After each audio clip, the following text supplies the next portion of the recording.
ما بیش از 300,000 نفر زیایی داریم. 300,000 نفر. چخیل ما 130,000 نفر معلم مکتب میانه داریم. 130,000 نفر معلم که همش اهل زیای صبح مشاهیروی نقشش. حتی معلم مهنت هم به معلومات عالی نمیشه.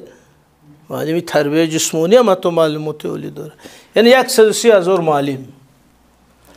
حدودی 60,000 کارمندانی سوای معارف غیر مکتبی میانه داریم.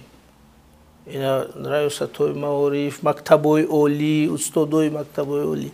خب حدودی 25,000 نفر خدمتچی دولتی داریم که در اداره ها ششتن.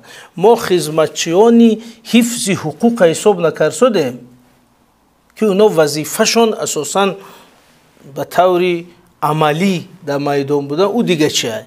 من خدمتچیان دولتی، مأمورای ملکی غیری حربی در نظر دارم. اداره های دولتی، وزارت ها. 22,000 حدوداً خدمتچی دولتی داریم. اگر یک فکت عجیب میدونید، ما 12,000 داملا داریم. شما از کجا داملا؟ 12,000 نفر ملا داره به موزه. همون که 11,800 هم خواهد حساب کنم. خودمون تئاتر و فرهنگ اینا و همه سوحه های غیری معارف و تندرستی امی 50,000 دیگه. جمعاً 300,000. اگر دانشجو رو علاوه کنیم 500,000 میشد. پس 500,000 نفر زیایی یا کسایی دارن که با فکر و با اندیشه کار دارن. دهقان و کارگر نیستن. تقدیر جمهوری در دست همین است. ولی ما بیاید یک سنجش میگذرانیم. همین روز من میرم، همین گپا در اینترنت میمونم. این همین شب 250 کسی هست که همونو جواب می نویسن. همش. اما همین 500,000 نفر کو حتی 1% دستگیری نمیکنه. یا لایک نمیمونه. این همین سخنرانی من همین پگو در اینترنت میمونم. این همین زل بودگی و حتی لایک نمیمونه ممکن. چرا؟ نه اکو نه خیلی در عموم ما وضعیت عمومی بررسی میکنیم. یعنی ببینید اگر 300,000 نفر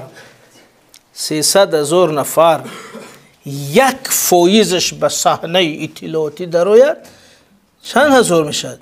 3,000 نفر.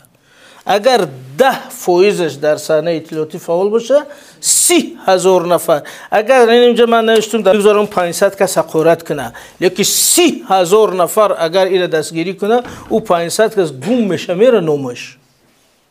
ولی میبینیم که یک دو شناس خودم لایک مونده 500 حقارت. بعد یک خواننده میگه خلق زید بوده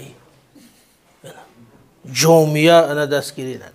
چرا خیلی بشه؟ انا همین شهرت و وضعیت در دست داشتن در زمینه بی‌طرفی و خاموشی یعنی 300,000 با وجود میاد. بنابراین حداقل اگر جوابی کنکریت دادن نباشه، هم یک نفری که در همین سمت گپ میزنه یا مواد میمونه همون را حداقل دستگیری کردن. ولی لایک گفتم رنگ بلوگرو لایک طلب نمیکنه. منظورم بود موقع سیاسی، موقع اجتماعی رو و یک شکل حداقل می‌نویسیم آفرین یا درست است، یا شاید که اگر ترسیم که او را گیم تو نادرست گفتی، حداقل ایشو گیم که تو درست گفتی، همین دستگیری است. یعنی کانتنت مثبت ساختن خودش یک نوع دستگیری است.